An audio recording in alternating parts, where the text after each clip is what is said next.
right, we'll go ahead and get started here. I don't know, Mr. McClendon, I think, is having a little bit of issue getting here, so if he gets here, great. If not, no, Caritza won't be here. I know you all saw that earlier. So we'll go ahead and start our agenda discussion. Before we start, Mr. Perez, welcome. Thank you. I thought I was already in trouble, so I'm glad. All right, so let's go ahead and we'll try to move through this fairly quickly. We'll start right there with our future ready update.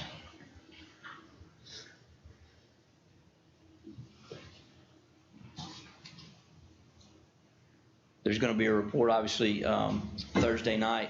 Anybody got a question about that on the outset, or Dr. Johnson, you want to mention anything about the report? Yeah, sure. So the update will be done by Penny Murray and Keith Fogelman. He's entering his last week, so we wanted to ask him to come before you all one more time as a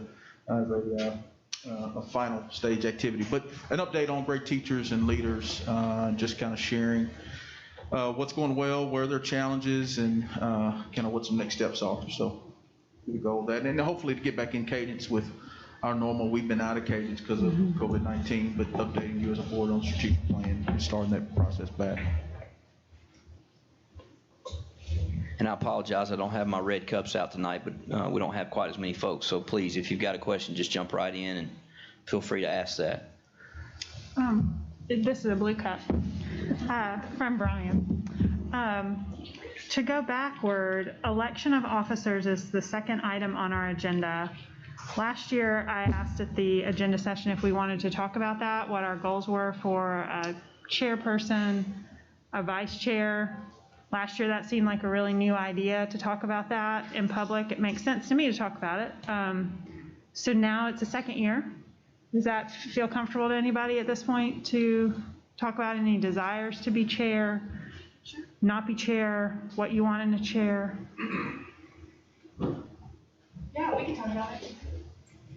Sure. Yeah, does anybody have any thoughts? This is not me fishing to be chair. This is me genuinely wanting to talk about it.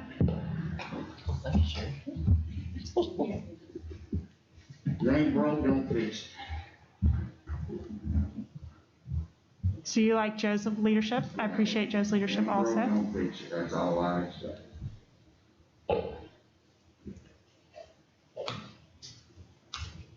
I mean, do you want to stay the chair? Well, I'll say, as I've said the past 2 years that I've served, if it's the will of the board for me to do that, then I'm happy to do that. I think I've also communicated that, I'm going to serve in whatever capacity I'm asked to serve in. So again, I'll leave that up to the will of the board. So when I think about what I'm looking for in a chair, Joe can attest to the fact that I lean pretty hard on a chair. I look for a chair to bring leadership and vision to the board. And I've really appreciated how fair you are, Joe, and that you give all of us with all of our disparate ideas time to talk. I also think that Tiffany could be a tremendous chair for us next year, if that was something that you were willing to entertain. I mean, it seems to me like it's a huge amount of work to be chair. And so for one person to have held it for 2 years is a lot to ask. But I mean, I'd be thrilled to vote for either of you. Is that something you'd be interested in? Not trying to, I guess I'm putting you on the spot. If you want to say pass, I don't want to talk about this. Putting me on the spot, actually. No, I'm just kidding. I would be happy to consider it, and if my fellow board members wanted me to be chair, I would absolutely do it. So I guess I'm kind of like Joe in the sense of like, if it's the will of the board, absolutely. So okay. And I do think that this is a really important year. So no matter who our chair is, we really have to make sure that we have a leader that's willing to focus in on the issues that we need to focus on. I've also really appreciated Joe's leadership the last 2 years, and if Joe said he wanted to do it, I would absolutely support him in that. So, yeah. Sorry, I wasn't prepared for this conversation, so. Yeah, I guess it hasn't been a tradition of the board to talk about it in public, but I think it's important to do so. Joe, how have you felt with your vice chairmanship? Is it like the best job you've ever had? It's, low maintenance. It's low maintenance. Low Okay. maintenance. Especially when we don't have people standing here, you don't even have to read. Low maintenance. Okay. You've had it off for the last few months, right? He really has. He really has. We should make sure some people come so you can read. Okay. You did a heck of a job with that stopwatch, you got Yeah, Um, done enough boxing matches. that's right, and read stopwatch. Well, it's not an officer position, but for the last 2 years, I've served as the legislative rep, and I have had an opportunity to learn a tremendous amount. I would like to step back from that role this year, and whoever our chair ends up being, if we do have committees, I'm interested in being on the policy committee this year.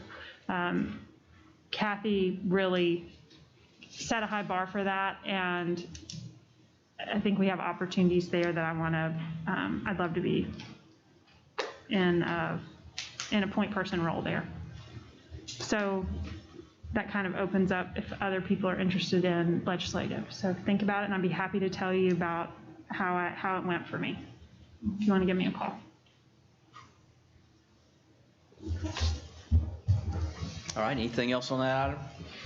I actually would be interested to know, does the rest of the board, or of those of us that are here, is there an interest to have committees again this year? I think our policy committee was the most active committee this past year, and in the past we've had a really active budget committee or finance committee, but obviously facilities, I mean, there's a ton to talk about with facilities.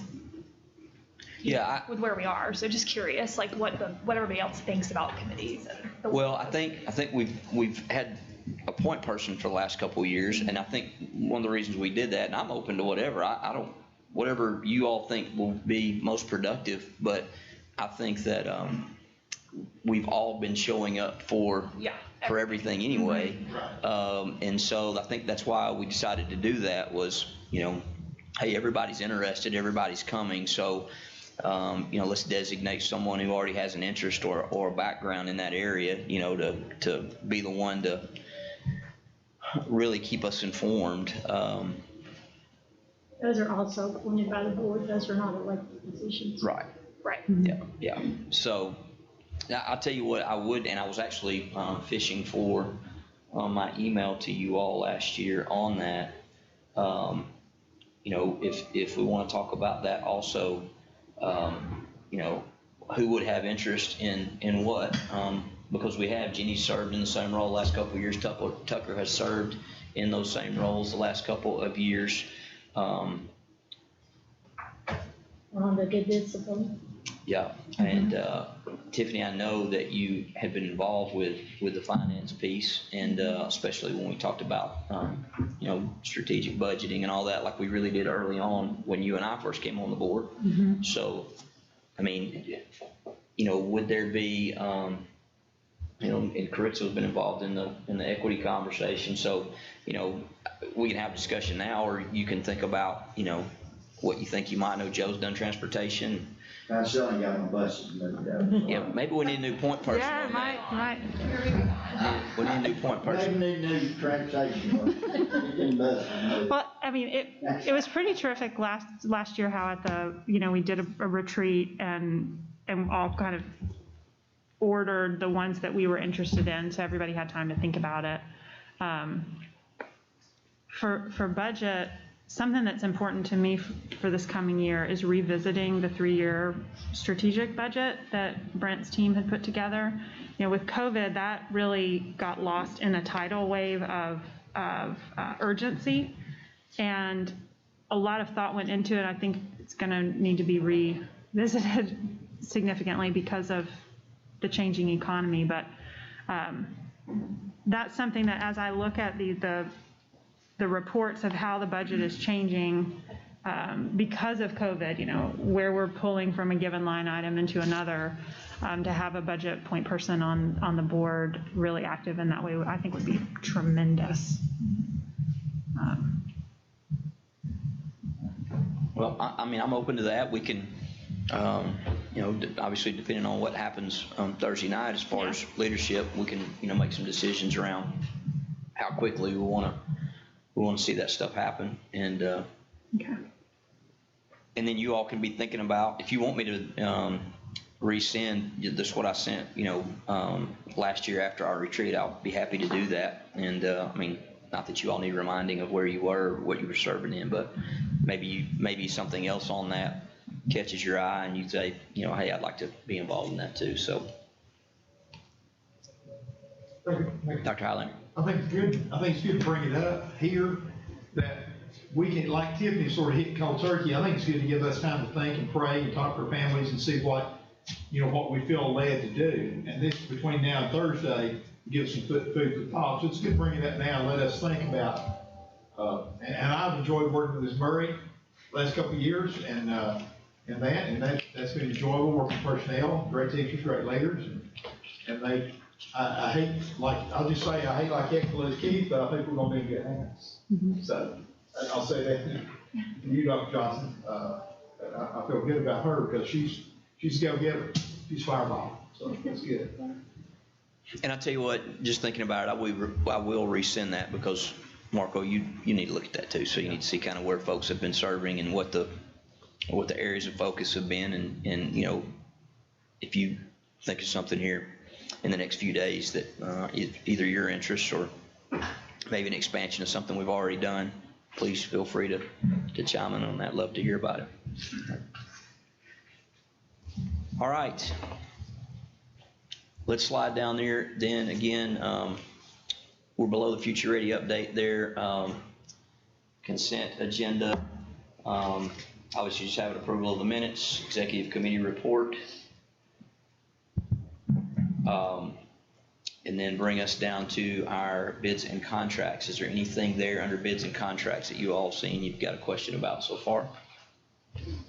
Mrs. Hill? Yeah, item 1B, decision ed. Brian, can you talk me through how we use decision ed, please? Yeah, I'll be happy to defer to Nakia. Okay. It in essence are Cognos and what we use for our entire data system to house our data, to push out reports. Shannon and her team, and so Nakia can give you more context around it. But that's what it's for. Yeah, Decision Ed is the firm who's I would call them a value add vendor. So the underlying product is Cognos, which is an IBM software platform. What Decision Ed does is help its clients really make Cognos sing as a data warehouse. We have just migrated to Cognos 11. We're waiting on a server upgrade, but this is where you saw all of our teacher dashboards, our principal dashboards. So we pull information from many disparate systems, right? Like achievement information, Power School information, benchmark information, and we try to put it all in one place. So that teachers and principals can get a good view of how they're performing against any number of metrics, and then be able to drill down to the student level with any individual piece. So we're very excited about Cognos 11. It's going to actually be a lot cleaner than the Cognos 10 platform that we were on, and all of that transition has been supported by Decision Ed. Okay, all right, thank you. Anything else? Mr. Chairman, for Dr. Edwards, the emergency computer issue, when we're getting devices for the elementary kids, is that going to be all elementary? Is it just 3rd, 4th, and 5th grade, or where are we going with that? Right now, our one-to-one plan, and Justin can jump in here too, is focused on filling out grades 3-5 as one-to-one, but what we're doing is not including in our one-to-one count what we call all of our N21s. There are older Chromebooks, so that we will have some devices, the older N21s, to push down into K2. But right now, we have not identified a funding source to go fully one-to-one in K2. So we have dollars through CARES for one-to-one and 3-5. Okay, just a follow-up. The 3 through 5, once they get their device, will they be allowed to take those home? Yes. Yeah, Mr. Smith, I would assume we're moving forward the same way we have with 6 through 12, which we've allowed them to take home. And even before this year, there were some provisions that allowed them to check them out for the summer if they needed them during the summer.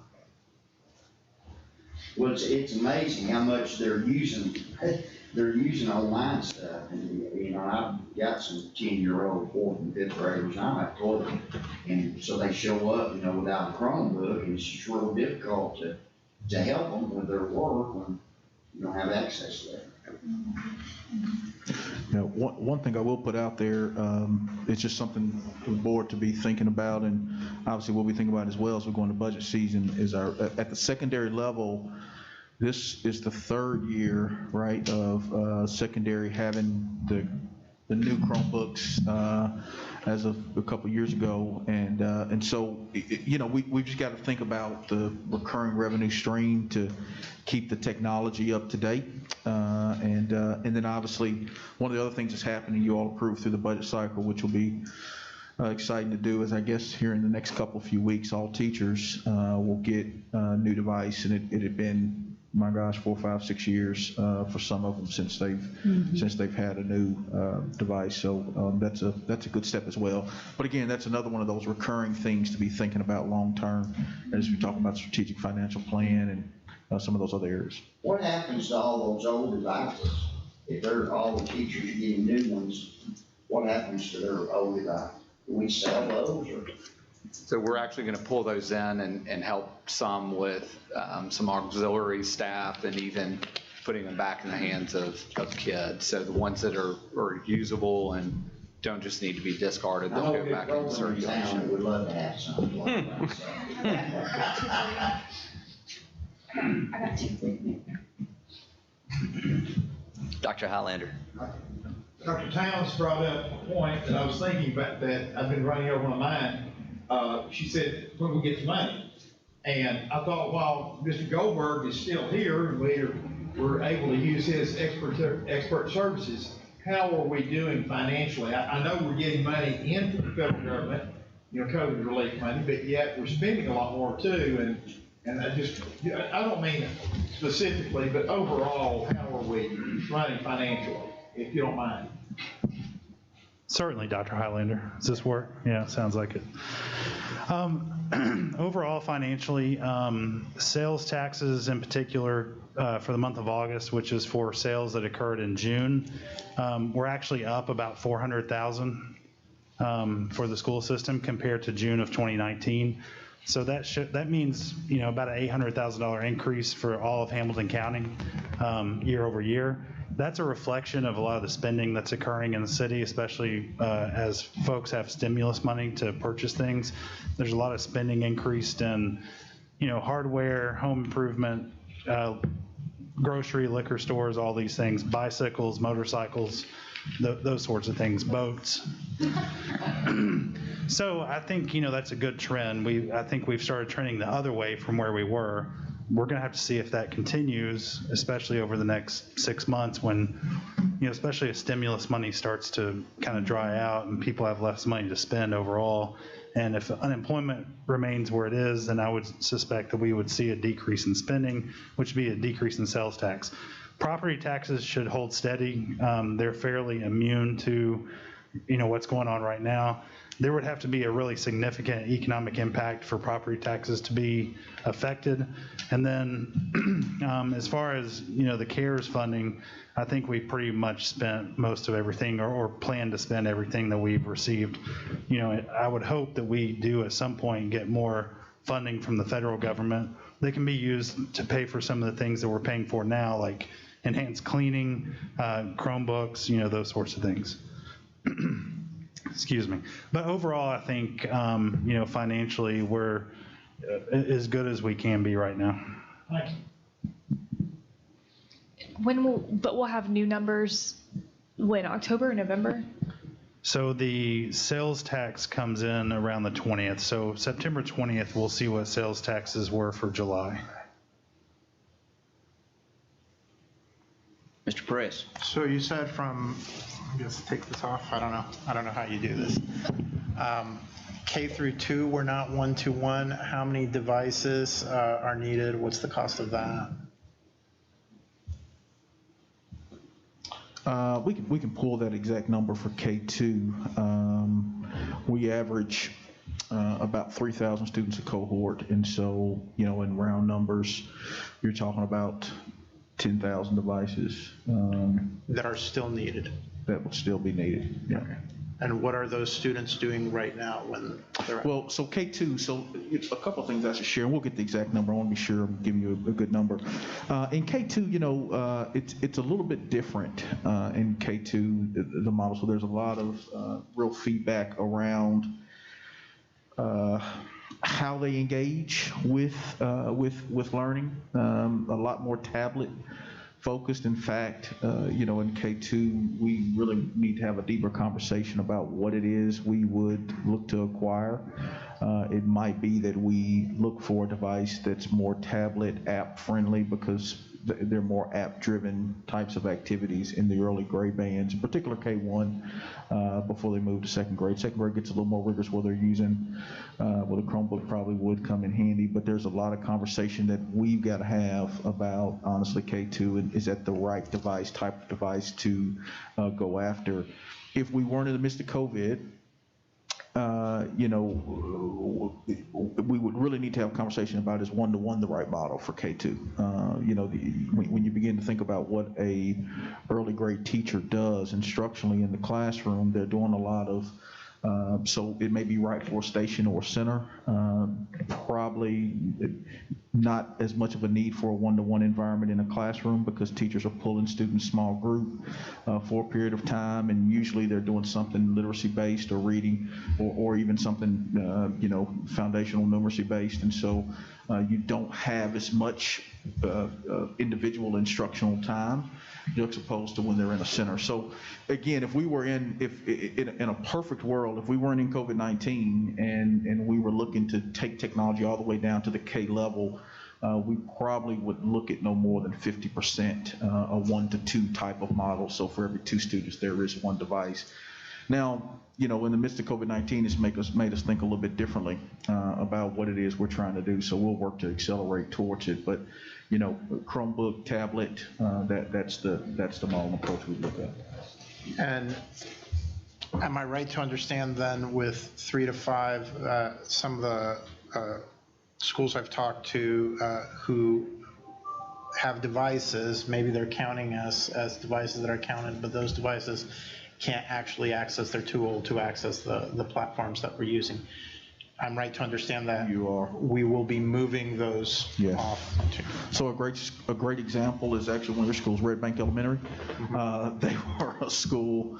I'm not laughing. I know the teachers and students are crying, but I am with them. But I was in that building, and they were a school that's 1-to-1 with iPads. The problem is their iPads are like 7 years old, and they can't update anymore. And so that's just they went from being one of the premier schools from the standpoint of 1-to-1. But this is the whole conversation about the sustainability model, right? I mean, they were 1-to-1 with iPads, which is probably the ideal model for elementary, for early grades elementary. But here we are 7 years removed, and that last update, this iPad just couldn't get. And I actually had a chance to be on a call with Apple folks a couple of weeks ago, and we've got a follow-up coming up in a week or two. And they had heard about our Red Bank situation, and we're kind of laughing. And so, that's just a real challenge. So yes, absolutely, they'll be pulled out, and new devices will be put in. The N21s are the Lenovo Chromebook version. They're the same situation. They'll be, pulled out. We're appropriate though, so because we won't be in a situation K-2 to be 1-to-1 off the bat. Where we can pull devices and that device is still usable, we'll push it down to the K-2 bank. Right. Any other items there under bids and contracts that we'd like to take a look at? Yeah, I'd like to ask about the tornado damage. Okay. Though I understand the insurance company's accepting the $5 million, it's a 30% increase. So I'm just, as we're going to look at remodeling some buildings, I'm curious where that, So gap the initial 18 million was literally like the first week that they saw the damage, and we knew from the outset that that number would go up. So it went up to 23.5 million. Travelers has been in constant communication. They've already agreed to that number and approved it. So this is really just you guys approving what we already expected was that number to go up. They're making really good progress. If you haven't been over there, the second floor walls are up. I think all but maybe 30% of the gym is already dried in. They're starting some priming. Actually should have started some flooring this week. So, you know, they're making really, really good progress. And since they've gotten it dried in, unless there's some issue with procurement, you know, we should be really good for December. so what specifically is the 5 million increase? Just, I mean, I don't need details, but. Again, the 18 million was just them looking at it saying, what is it going to take to get this project started? Knowing that when we go in, we're going to have to tear more wall down than we expected. We're going to have to take out more cabinetry than we expected. Maybe some of the windows were damaged more than they looked initially. We're trying to reuse some of those windows. And so it goes into great detail about what it all is, but there's a lot going into that. Yeah. Right. Okay. Again, it was not an unexpected number. So what I heard in Marco's question, and I guess on page 5 of the document, we've got the detail of what happened, but what I heard in Marco's question that really didn't fully answer for me is, so this was a fast estimate that is 30% over the original estimate. We have estimates for other remodeling projects that we don't have the ability to go 30% over on. Was that at all where you were headed with some of your questions? That is the concern, so just to make sure that. This kind of was different estimating. because this was a You got a structural, it was so you got a two different. estimate that was made. I just want to know. I think that's a fair question. So let's dig in that here just for a second. At East Bernier Elementary, you've got a structural situation because a tornado came through, and you know you're dealing with structural stability. Obviously the roofing, the HVAC, whatever you got to do there. Whereas in a remodel per se, and let's be abundantly clear, just like building a brand new school. Construction costs could do anything between now and the completion of a project, so we absolutely know and acknowledge that, but you've got firmer ground to work with because you literally have firmer ground to work with. If we're talking about Lakeside CSLA, which I assume is kind of where it is, you've got firmer ground to work with, whereas at East Brainerd, it's like pull apart a house. Once a tornado comes through, you've got to firm up the structure and move it forward. So that's kind of what I see. And if I could add to that, one thing, sorry, my allergies are nuts. Sorry, one thing I would add is I think what you're seeing is more a reflection of a change in loss estimate than an increase in construction costs. So when the adjuster was on the ground that first few days, they just basically said, we know it's at least 18 million. So I think now you're seeing the increase in loss estimate to get up to the actual loss estimate versus what they wanted to determine on the ground that date in order to determine how much they should advance us in the front end. So I think you're really seeing more of a change in the loss estimate versus an increase in construction cost, if that makes sense. Okay. Thank you. Yes, go ahead, If I Dr. could add to that, what Mr. Gilbert said, we're doing a major home renovation project, and, bamboo hardwood floors and whatever, and the cost of flooring and timbers has gone up 40% since COVID. And part of it is, and I looked into it, I researched it, part of it is plants are being shut down because if they have so many of their staff people that are off, they have to shut the plant down, and the demand has gone up because of the low interest rate. But the demand is high, but the supply is low, and as you know, supply and demand dictates cost. And so I hope I'm not contradicting you, that's just maybe adding a little bit to it. Well, but the supply of budget for the CSLA project is limited. Right. regardless of the demand. That is correct. They're not, they're, Well, this is coming out of an insurance yeah, they're Yeah. completely different. pot, not Hamilton County's pot. Right? And I think you're getting the actual cost here. Yeah, I think to Jenny's point, to be really honest with you, we cannot have an exact cost on the CSLA project right now because we don't have final drawings. Like, you can't actually bid out a project until you have true schematic drawings. And then on top of that too, like with when it's starting, hopefully supply and demand or supply chain catches up and we do see like lumber and whatnot go down. But like, I mean, to your point, which is a very valid point, like finite dollars, but right now, you know, cost of building is going up and down, but hopefully by 2021, it does level out, or more importantly, hopefully our team that Justin Witt's leading is thinking of creative ways to build, whereas it used to be cheaper to build with wood, it's now cheaper to build with steel. So, you know, I would expect that our architectural team is going to be thinking on things like that, and certainly, I mean, you know, I'm sure you guys will be pushing them on that, but yeah, I mean, it is a concern, and I think that every government body right now should be worried about that if they have capital projects in place, so. That's yeah, good like, I mean, insight to your about point, thinking yeah. differently about how Yeah. maybe we For sure. change the supplies. That's a good idea. Yeah. All right, anything else there under bids and contracts?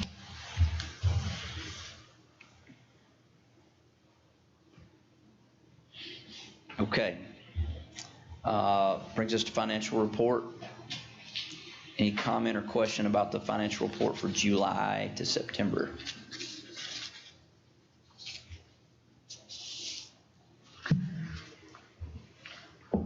Mrs. Hill? So Brent and I talked about this on the way in, but I'd love it, Brent, if you could share with everybody, as I looked at the general purpose budget amendment and just recognizing what we're doing with technology spending and fund balance and trying to really get my mind around, are we cannibalizing a part of the budget to cover, you know, where's our fund balance going to be? Brent, could you talk us through that as a group, please? Sure.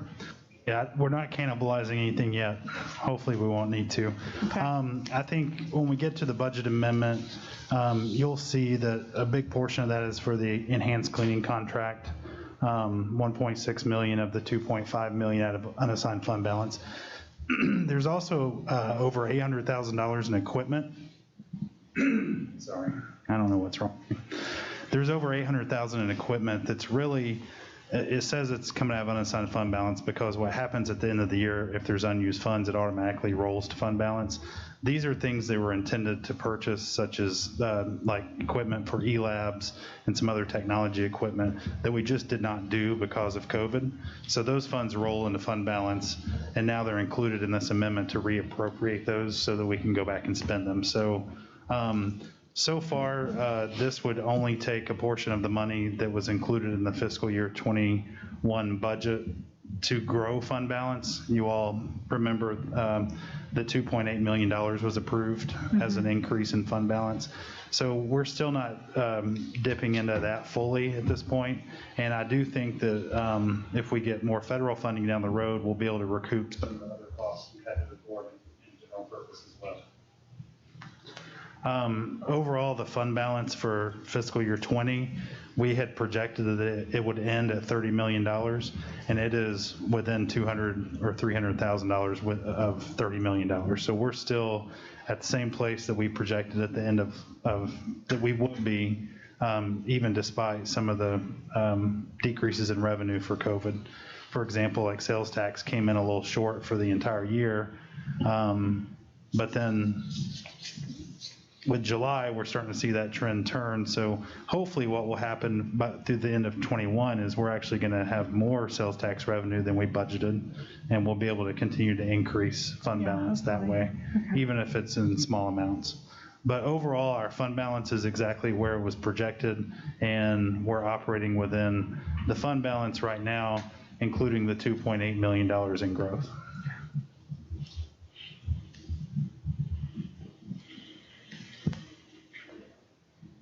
Thank you. Mr. Perez, do you have something? Oh, no, that's similar from before. I'm learning. It's all right, the it's all right. Pats game. I'm sorry. We're all learning. We're all We'll get learning. We're having to adjust, so. Mr. Chairman, I don't have a cup, so I was just. Jump in. For the financial report, the only thing I would like to say, since this is the first month of the year, because we do encumbrance accounting, so as an example, you'll see transportation looks like we've already spent, 80% of the budget for the year. That's because we've encumbered the contract for first student, which is a large contract. Can you define encumbrance accounting for us? Yeah, so encumbrance accounting means once we issue a PO, we go ahead and expense it. So we've issued right. So like the PO for first student's a very large PO, so that is already reflected in the financial statements as spent, even though we haven't paid it. We'll pay it over 12 months, but it shows as encumbered as an expense. I just wanted to remind everyone of that since it's the first month of the year. Mr. Perez. Now I do have, I pulled last year's July budget just to have something to compare it with. So just out of curiosity, there is in state of Tennessee revenues, there's a big difference. Last year you've received already by now, by July, $16 million. Here you've received very little. I'll do this. So last year's state of Tennessee revenues were 16 million of that 173 million they expected. Is there a reason they were delayed this year, or what's the timing issue there, I'm assuming? And is it going to be, do we know of a difference or a gap in the state of Tennessee revenues? Yeah, so this year, the 425 that you see is received, that's state grant funds. We did not receive a BEP payment by the end of July. So there's just a timing difference there compared to last year. They did delay some of the timing for when they are dispersing those funds. We have since received, the first BEP payment. Do we know if there's going to be a gap or a difference? We do. So the state has already told us that they decreased our BEP funds by $1.7 million. At this point, we're going to wait till mid-year to adjust the revenue budget for that and see what the other revenue items look like. And it would come out of the remainder of the budgeted growth of 2.8 million for fund balance. And of course, that assumes we're able to move some funds to federal funding as well. So the reason that we haven't adjusted that revenue line item at this point is because we want to wait till we have more information, more toward middle of the year, December, January. Well, I do have a question about the reduction in BEP dollars. Is it, I'm assuming they did a reduction for every school system across the state? It was across the board. They had across the board reductions. Was it like a pro rata amount per school system or amount per child? I mean, do we have they just removed the remainder of the teacher raise that they had in the budget. Okay, that makes sense. Okay.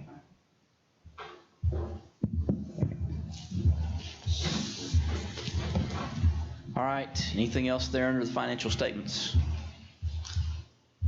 Okay, that brings us down to our grants and self-funded programs. Mrs. Robinson.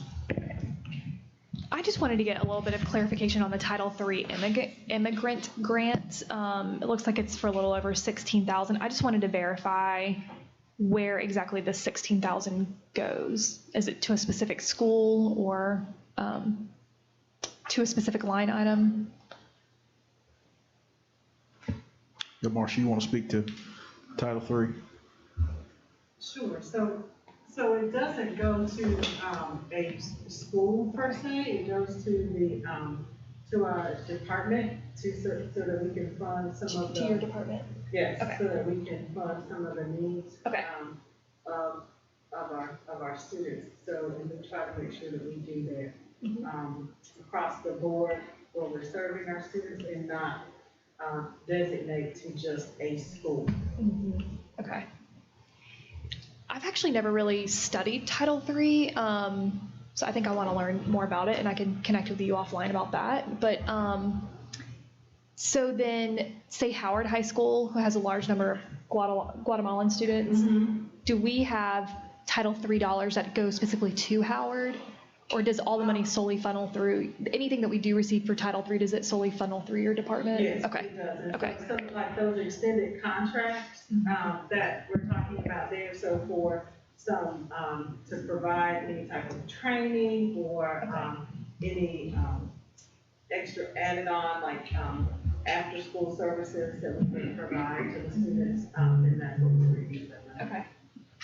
If possible, It's summer funding. okay, if possible, I'd be interested in learning more about these dollars and how they play into our overall equity plan. Okay. And so I don't know if that's gonna be part of the conversation on Friday, but if it's not, if it's possible to add something in about Title III dollars, I'd be interested to learn more.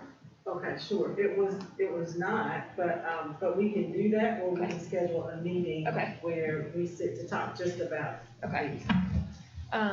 It's whichever you think makes it. I think you're looking at it. Yeah, whatever you think makes sense. And we can even, I was just gonna add, we may even wanna make note, because it may be a good refresher for some, and just to go for all Title I, II, III, and IV. Yeah, Because I think all of them have different functions, generally speaking, and purposes.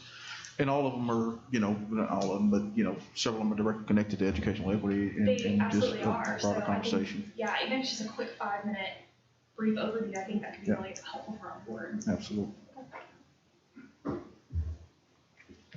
Okay, anything else there under grants or self-funded programs?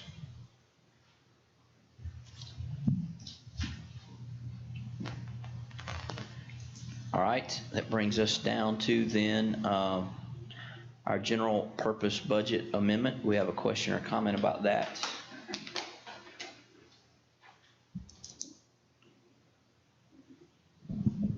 Mr. Chairman, I'll just go ahead and mention that on the first page past the memo, you'll see the 3 line items.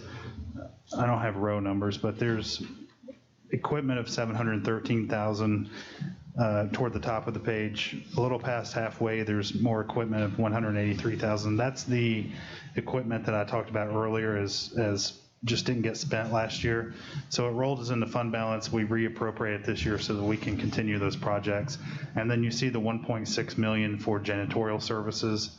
That is the remainder of the enhanced cleaning contract that we don't have CARES funding for at this point. So if we do receive additional federal funding, and assuming they let us go backwards with it like they did with the original round, then we could absorb some of these cleaning costs through the federal dollars. But other than those 3 items, everything else on here is the typical adjustment that we see this time of year after we hire everyone, place everyone in schools, and we have to move all the money around between the positions and the benefits. And they all essentially net to zero. It's really just the corrections we have to do based on the way our system works to get everything in the right line item.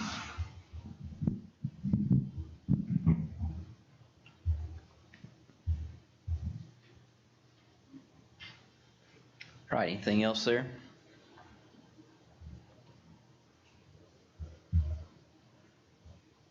All right, we will jump down then to the connectivity grant. Can we just get a quick overview of that, please? Yeah, that's what I wanted. Yeah, this is just a part of the state grant funding opportunity through CARES. We've had one for devices. This is specifically for connectivity. Hopefully, if we're able to get this, kind of as Brent spoke to, we're able to use a little bit less of what we appropriated towards the connectivity work that our county has already taken on. So this is submission to the state for that grant. And connectivity being Wi-Fi access. Which one of the northern end counties really needs still. Thank you for working on it. Yeah, and Dr. Howland, if you've got a situation, like, let us know, like, just let us know, like, if you got a specific kid or family that's having an issue, let us know, because we've purchased and deployed about 450 or so hotspots. And so if you've got specific ones that there still may be pocket ones out there, let us know that, and we can get that. Those are quicker, honestly, and I'd say this, the hotspots are quicker turnarounds than the EPB situation, because EPB's install infrastructure type of deal. Those are quick turnarounds. And they are not totally, in certain areas, they're not going out to EPB, correct? Yeah, that's why we're using the hotspots. Right. So that's where the hotspots come into play. I'll try, when I've not been sending them to you, but I will start doing that. I know they got to qualify, but we can talk about that offline, but as long as they qualify, we'll. Yeah, yep. You're not spoke about that. Are we also looking at the like nationwide T-Mobile program that's launching. Apparently T-Mobile is trying to do something very similar as to what we've done with EPB. Are we aware of this? Yeah, well, I don't want to specific about that, but we'll look at any program. Okay. So at T-Mobile, we've had conversations with T-Mobile in the past historically. The cost is, almost that's the right way, but on T-Mobile's out there. But it is more cost effective for us.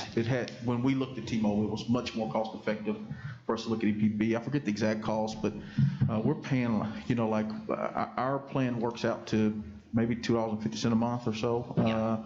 Whereas in Burt Memory off the top, because we looked at it pretty extensively, was it like $20 or $30 a month for? 30 something. Yeah, for the Okay. T-Mobile. Now, Okay. they may have something new within the last week or two, but we have looked at T-Mobile specific.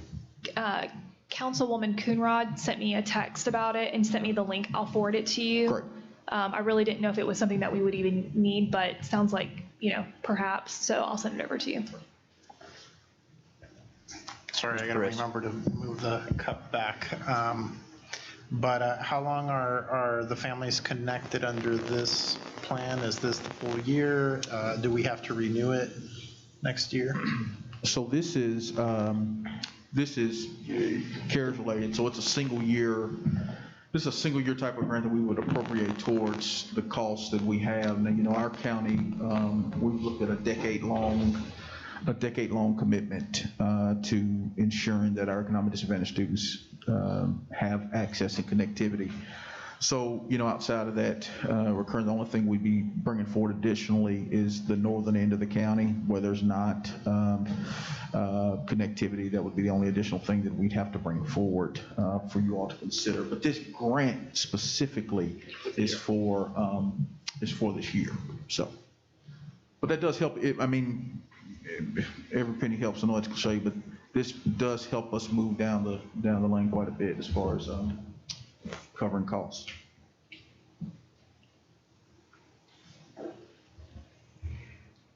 All right. So let's look down there at our policies that will be coming up for first read. You got another grant in there. State connectivity grant, that's different from the others. Oh, no, we were just looking at that. We only have one grant listed. Yeah, we just have one listed here, I think, Sherry. Under Tennessee, now is that different from what you were talking about, the use of fund balance? No. This is underneath that. We kind of skipped over fund We're just balance. talking about it. Okay. Sorry. No, I assumed we were talking about, we hit on some of that, right? When you were talking about the rollover. Balancing back and forth. Well, yeah, and I can add, so, If you want to add to it, I thought when you talked about the general purpose Sorry. amendment, you hit on some of that, but I'm sorry if I. so there's the general purpose amendment. The next one is fund balance assigned for technology, which is also carryover. The difference is, in the GP amendment, the equipment carryover is out of unassigned fund balance. This is actually funds from prior year that went into assigned fund balance, so now we're appropriating those. So it's two different mechanisms for appropriation. So these are funds that were rolled over from the IT budget last year that went into assigned fund balance versus unassigned. So that's what the second one is. The third one is use of fund balance assigned for technology and textbooks. And so this is specifically to purchase the Chromebooks for 3 through 5, which will get matching funds from the state grant for these. And then for textbooks, it's to use the remaining amount of funds that we have assigned for textbooks for the English language arts adoption, as we plan to make several years worth of payments on that adoption when we did that last year. I will note for the board that this does zero out all of the funds we have assigned for technology and textbooks. So the only remaining funds and fund balance at this point will be unassigned fund balance.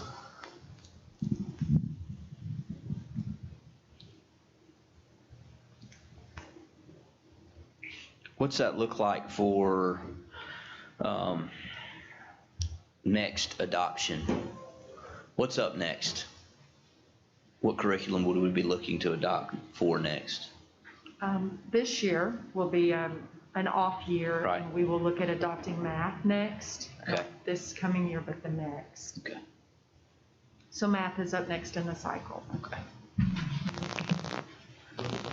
One thing I'll mention about that is I do think it would be prudent to start increasing the amount of money in the operating budget for textbooks by some amount to start building that back up.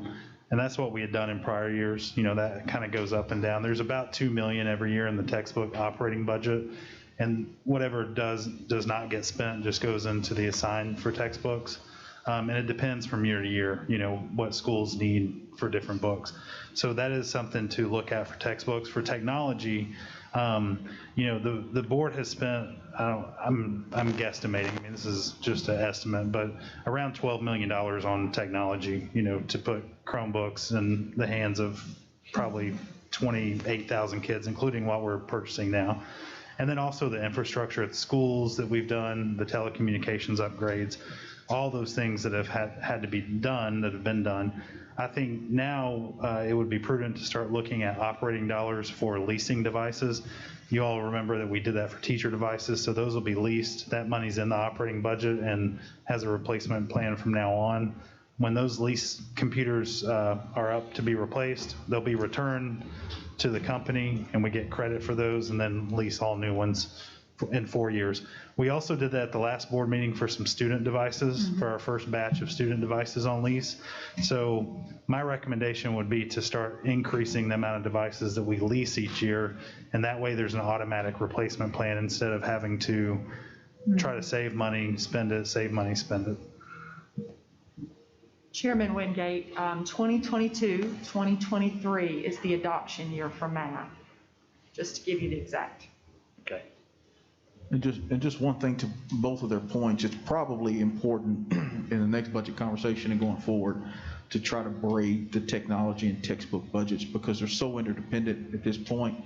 Even textbook companies, they're moving everything online. And so we're almost in a place, and COVID's going to accelerate it, where you can't have one without the other, just because the resources, the way they're housing the resources and such. So it's just a real investment, and I agree. You know, it's a conversation to be had about leasing. You know, two pieces around leasing, not just the fact that you create it as a part of your funding mechanism that you see and you plan and you budget for, but also there may be some potential in there to stretch and even get a little bit better device with the recurring you know, stream. And so as you talk about, you know, wanting to be nimble and do things like in K2, provide an iPad or whatever it is, you create more leverage for yourself to be able to expand and spread our dollars. And it's a commitment, but it does allow that. When I was in Clarksville many years ago, it seems like now, we had moved to that type of model. And it was just a commitment that we made to technology and to textbooks that we were going to blend those two budgets and push forward.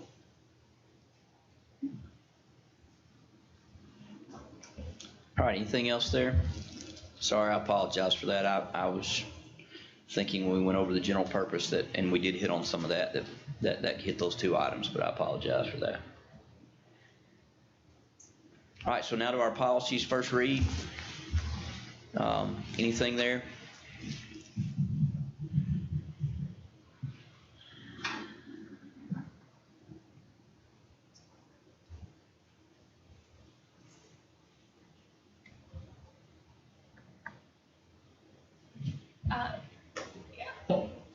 Okay, go ahead, Mr. Roberts. Yep, on the harassment, sexual harassment, and discrimination, I guess, would it be worthwhile to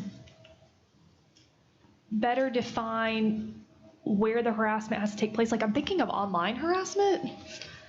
I'm looking at Nakia, but I'm not sure. Nakia, are you handling this, or I'm sorry, or Penny, are you handling it? This particular policy is about the Title IX and sexual harassment, which is Dr. Drake's area. We can talk a little bit more about, we've been talking about revamping our online or digital technology use policy for all employees, which it depends on whether you're talking about employees or students. I mean, I guess ultimately I am. Well, I guess this applies to students, correct, as well? Ms. Robinson, if I may, so Yeah. this change comes from a recommendation that Mary and I have made. So if you look at your board policies, Section 6 deals with students, Section 5 deals with employees.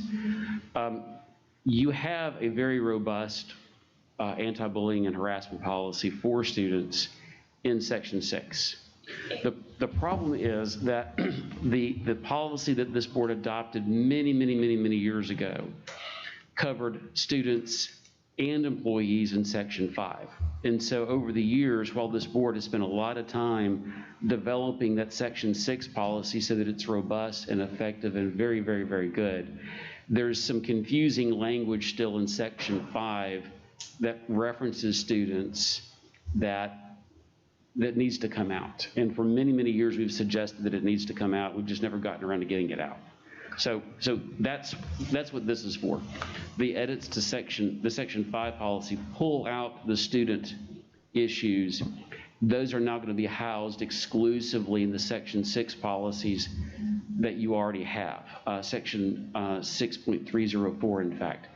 You also see a Section 3041, which is a Title IX sexual harassment policy, which is pushed down by the federal government. That language tracks very closely with the federal regulations. We've made it specific to Hamilton County.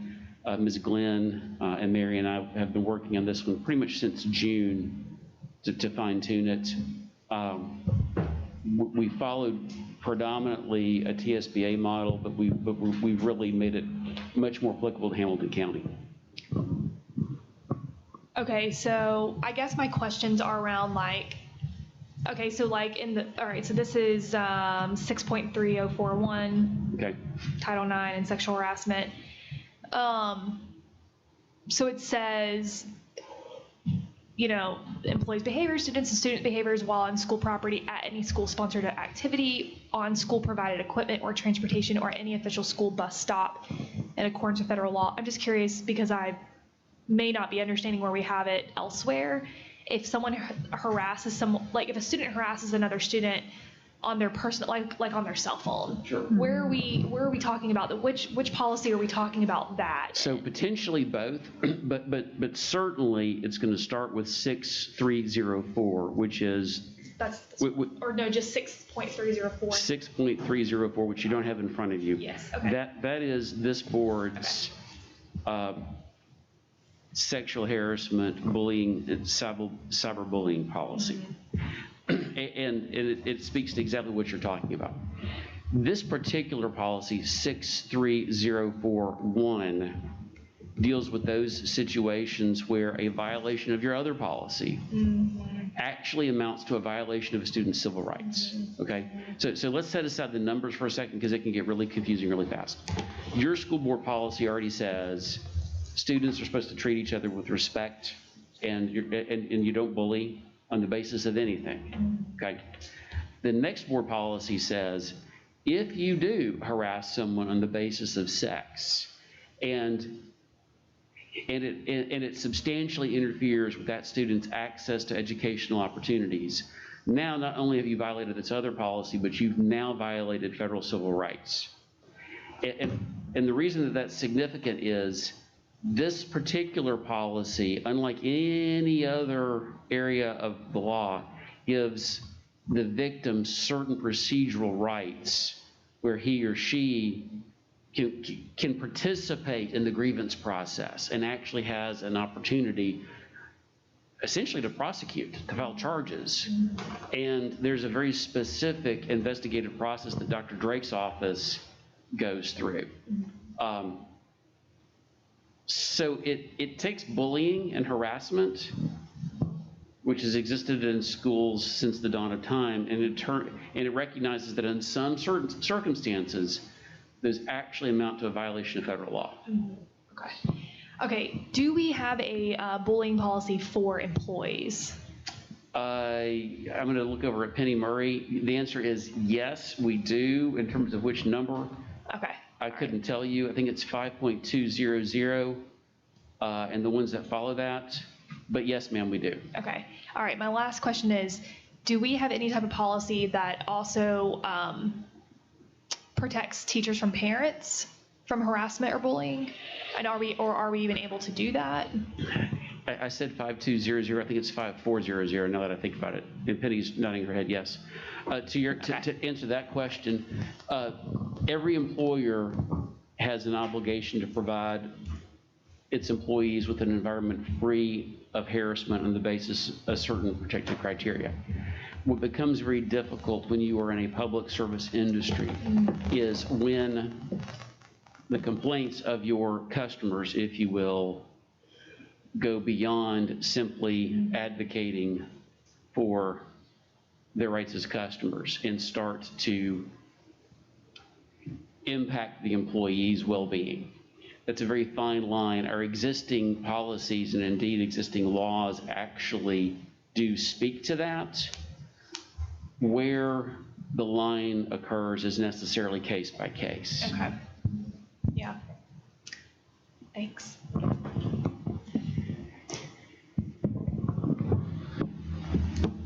I think covered. I was going to point out for Ms. Robinson that it's in the Code of Acceptable Behavior, the 6.304, and it has the appeals process and where people can file complaints through Dr. Drake's office, and Karen Lynn's the Title IX coordinator. Thanks. I have no incident that I'm thinking of. Don't worry. I'm just asking a question. All right, anything else there on those policies?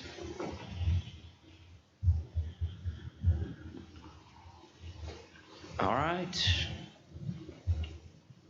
I think that brings us to the end. All right, if we don't have anything else, the meeting is adjourned then. Oh, I forgot. Today's Tiffany's birthday, right? Yeah. You are 21? I think, well, I'm 29 again. It's been a few Happy birthday. Happy Thank birthday. you. Happy birthday, kid. About the same age. Our skincare regimen is a little bit. I told her I'd take her husband to St. John's, she said,